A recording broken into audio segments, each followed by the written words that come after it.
At 6:30, November the 19th, 1944, Wassenack, Germany, 3 days of siege, and one man left with one idea. The village of Wassenack sat on a ridge inside the Hürtgen Forest. In November 1944, that ridge was one of the most dangerous pieces of ground in Western Europe.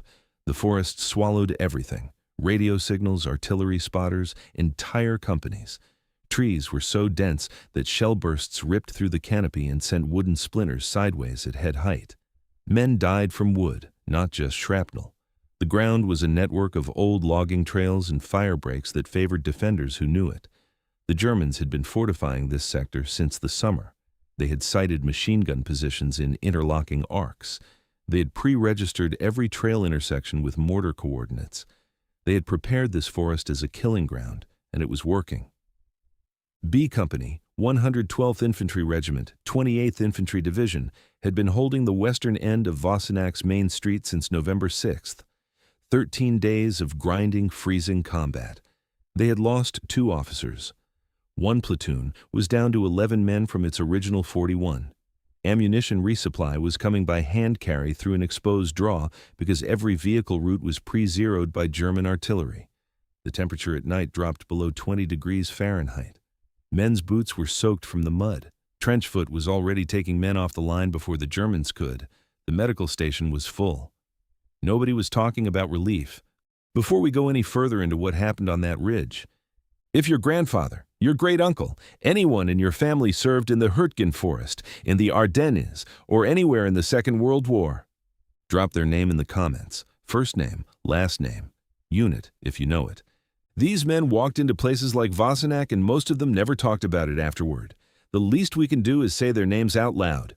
Leave it down there. Now back to the ridge. Private First Class. Edmund Strobel was a machine gunner, 22 years old, from Sheboygan, Wisconsin. He'd been drafted in January 1943, trained at Camp Wheeler in Georgia, and shipped to England in the spring of 1944. He had come ashore at Normandy 6 days after the initial landings and had fought his way through the hedgerows, through the push across France, and into the teeth of the Siegfried Line. He was not a specialist. He was not an officer. He was a private first class who had survived long enough to understand how German infantry operated, because he had been watching them do it for 5 months. His weapon was the M1919A 4 Browning, a 31-pound air-cooled .30 caliber machine gun, belt-fed, maximum effective range of around 1,100 meters against area targets. The weapon fired at roughly 400 to 550 rounds per minute and could sustain that rate if the barrel was managed properly. On a tripod with the pintle locked, a trained gunner could put accurate bursts into a space the size of a window frame at 65 meters without difficulty. On paper, in a second-floor rubble position with cold hands and 3 days of bad sleep, that calculation got harder.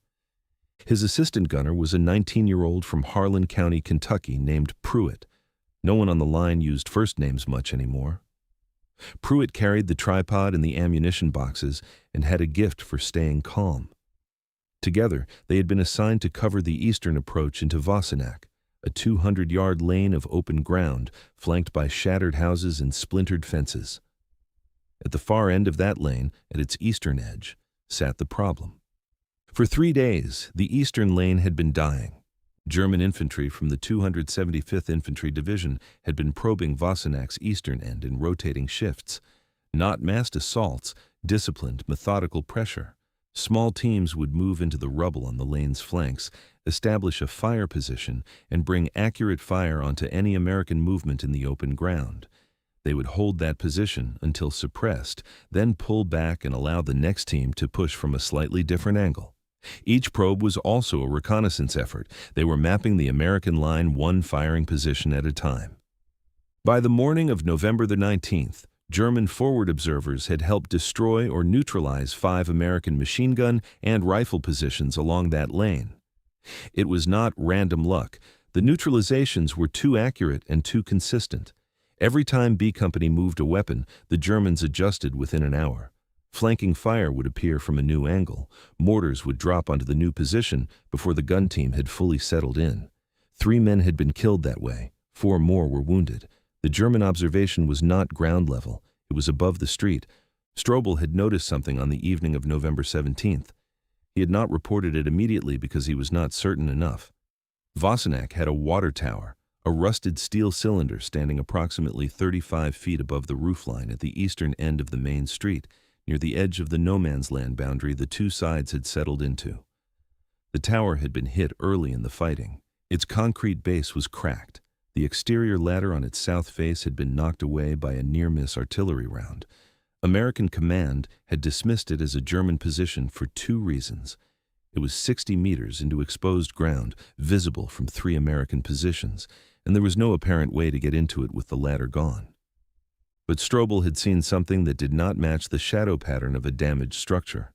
A dark rectangular shape at the observation slot near the base of the tank body, a seam where the steel shell had separated from the concrete collar in the lower third of the structure, had changed position between the evening of the 17th and the morning of the 18th. Not by much, 4, maybe 6 inches, but the change was consistent, and it was not wind or light angle doing it. Whatever was in that slot was adjusting to look at a different part of the lane. He brought it to his squad sergeant, Corporal George Ferris. Ferris was a reliable man, twice wounded, unhurt by Hürtgen so far. He raised his binoculars, studied the tower for 10 minutes, and dismissed the observation. The tower was in full view from multiple American positions. No German was going to stay in there for days without being detected. The ladder was gone. Access was not possible. Ferris told Strobel to focus on the lane and stop looking for problems that weren't there. Strobel said nothing, but he did not stop watching. On the night of November 18th, the company tried a limited counterattack to push German infantry back from the closest rubble positions on the lane's north side. It failed in under 12 minutes. The flanking fire that broke it came from an angle that the American assault team later described as elevated, above ground level, ahead and to the right of their axis of advance. 3 men were hit in that 12-minute window. The survivors pulled back into the nearest collapsed building and radioed in. Captain Roy Alderman, commanding B Company, was piecing together what he had at 0600 on November 19th. 2 squads pinned down in rubble, a company line that had been eroding for 3 days, an artillery request that was stuck in the queue behind more critical fires elsewhere in the forest. 2 options: wait for artillery that might not come, or push another ground probe that had failed twice already.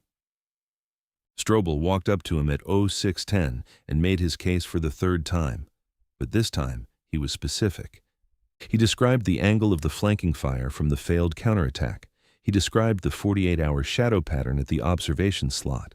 He then worked through the geometry out loud, the only position in the eastern sector that offered an elevated forward angle toward the lane with cover, with a concealed interior, and with a ground-level access point the Americans had not examined, was the inside of the water tower. The tower's base had a drainage access pipe. He had noticed the pipe opening on the lane side 2 days earlier, but hadn't thought about it as an entry point until he started thinking about how someone got in without the ladder. The pipe was below street level. It ran under the rubble toward the German side. It was possible, maybe not comfortable, but possible. Alderman was not convinced. Targeting an 18-inch observation slot in a steel structure at 65 meters with a belt-fed machine gun was not what the M1919A4 was designed for. If Strobel was wrong, he burned ammunition and gave away his position. But Alderman also had nothing else to offer. Artillery was not coming in the next hour. Another ground push would produce the same result. He gave Strobel 3 minutes and told him to be sure before he opened up. If you're finding this kind of detail worth your time, subscribe. There are more stories like this one, and they take real research to get right. Strobel and Pruitt repositioned the M1919A4 to the second floor of a partially standing brick building, 65 meters from the tower's base. The building's north-facing window frame had lost its glass and its sill, leaving a rough opening about 28 inches wide. They set the tripod low, behind the wall below the frame, and elevated the barrel just enough to clear the ledge. Pruitt fed in a fresh 250-round belt and checked the feed pawl. The tripod pintle was locked. At 65 meters, a 3-round burst walking left to right across an 18-inch target would take approximately 0.04 seconds of trigger time. Strobel had to hit the slot on the first or second burst. If the German inside the tower heard the first burst miss, he would move away from the opening. At 0631, Strobel fired a 3-round burst at the left edge of the observation slot. Concrete dust, no response, no movement inside the gap. He adjusted 2 inches right and fired 4 rounds, walking them slowly across the face of the opening. The third round of the second burst hit something that was not concrete or steel. A German SS Oberscharführer named Werner Kloss had been inside that water tower for 62 hours. He had entered on the night of November 16th through the drainage access pipe, 14 inches in diameter, running under the road from a bombed cellar 30 meters east of the tower. The pipe was cramped enough that Kloss had to drag himself through it on his stomach in full kit, pushing his equipment ahead of him. It had taken him 40 minutes. Once inside the tower base, the interior gave him a standing space roughly 6 feet in diameter. The observation slot, the gap between the cracked concrete collar and the steel tank body, gave him a narrow but elevated sightline down the entire length of the eastern lane. Kloss was armed with a Kar 98K fitted with a ZF-41 long eye relief scope. He also carried a field telephone connected by wire, which ran back through the drainage pipe to a relay point in the German-held cellar and from there to a forward command post 200 meters behind the German line. He was not a sniper in the formal Wehrmacht classification. He was a trained infantry marksman and forward observer. His job in the tower was not primarily to shoot Americans himself. His job was to watch, identify, and relay, to give the German machine gun teams and mortar crews on the ground the real-time positional information they needed to target B Company's weapons whenever they moved. He had been doing it effectively for 3 days. He had directed fire that neutralized 4 of the 5 American positions lost during the siege. The flanking fire that had broken the 0430 counterattack had been called in by Kloss on the field telephone. He had watched the American assault team step into the open, calculated the angle, and relayed a 6-digit grid reference to the waiting German gun team in under 30 seconds. The 4th round of Strobel's second burst entered the observation slot at a downward angle and struck Kloss in the left shoulder and upper chest. He dropped the field telephone handset. The wire connection to the German command post registered dead. The German signals corporal on the other end waited 90 seconds for a reconnection attempt. Nothing came. Within 2 minutes, the coordinated flanking fire that had been holding B Company's eastern lane in paralysis stopped. The 3 German infantry teams operating in the rubble on both sides of the lane had been receiving direction from Kloss through a messenger relay system, a runner who moved between the tower and the forward German positions every 20 to 30 minutes. With the field phone dead and no direction coming from the tower, the teams had no current American position data. Without that, the flanking geometry that had been working for 3 days fell apart. 2 teams pulled back to their fallback line. The third, caught mid-movement in the open during what would have been another probe, was engaged by American rifle fire from 2 positions simultaneously and surrendered. 4 men, one of them wounded. By 0720, B Company had cleared the eastern 100 meters of the lane for the first time since November 16th. By 10:30, the company had consolidated its hold on the ridgeline position and evacuated the 2 squads that had been pinned down in rubble since the early morning. Kloss was recovered by German medical personnel through the same drainage pipe 3 hours after Strobel's burst hit him. He survived the wound. After the war, his account of the 62-hour observation mission was documented in German unit records that were captured intact during the Allied advance and later translated by military historians with the U.S. Army's Historical Division. His field notes were thorough. They recorded each American position he had identified, the time it was reported, and the result of the fire he directed. The final entry, dated November the 19th, 0631 hours, was 6 words in German. Translated, it read, "Burst fire, unknown position, direct hit." He had not seen where the shot came from. The 275th Infantry Division's effort to retake the Wassenack Ridge did not recover from the loss of that forward observation capability. Without Kloss's direction, German pressure on the eastern lane became uncoordinated and eventually unsustainable. The 28th Division's hold on Wassenack, while costly, held through November. Strobel's after-action statement was filed with B Company's records. His platoon sergeant submitted it to Captain Alderman with a note recommending recognition. Alderman forwarded a Bronze Star recommendation upward. The recommendation was downgraded to a written commendation on the grounds that no officer had confirmed the target prior to engagement and that Strobel had acted on his own initiative without authorization for the specific action. The system required a confirmed target. What Strobel had done was make the confirmation himself, and the bureaucratic process did not have a clean category for that. The German field telephone and Klaus's observation log were found by an American patrol 3 days later, recovered from the tower interior through the same drainage pipe the Germans had used. The evidence made Alderman's revised citation straightforward, but by then, the 28th Division had already been pulled from Wassenack and sent east toward the Ruhr. The paperwork followed at the speed of a headquarters managing catastrophe. Edmund Strobel was wounded at the Ruhr River crossing in February 1945. He came home in the spring. He returned to Sheboygan, married a woman named Ruth, worked in a machine components plant on the lakeshore for 34 years, and raised 3 children. He never gave an interview.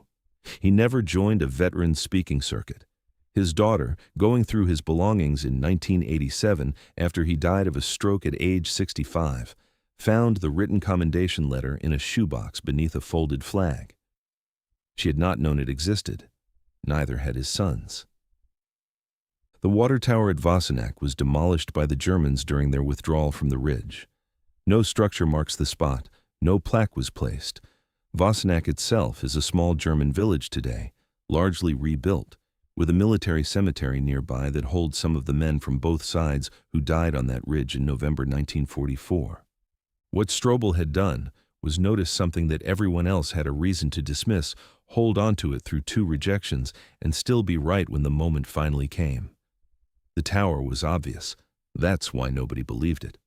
In the Hürtgen Forest in November 1944, the Germans had been doing obvious things that were working because the Americans were too exhausted and too degraded to look carefully.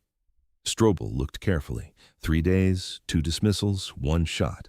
At 65 meters, through an 18-inch gap on his second burst, he ended a 3-day siege that artillery could not reach and another ground assault would not have broken.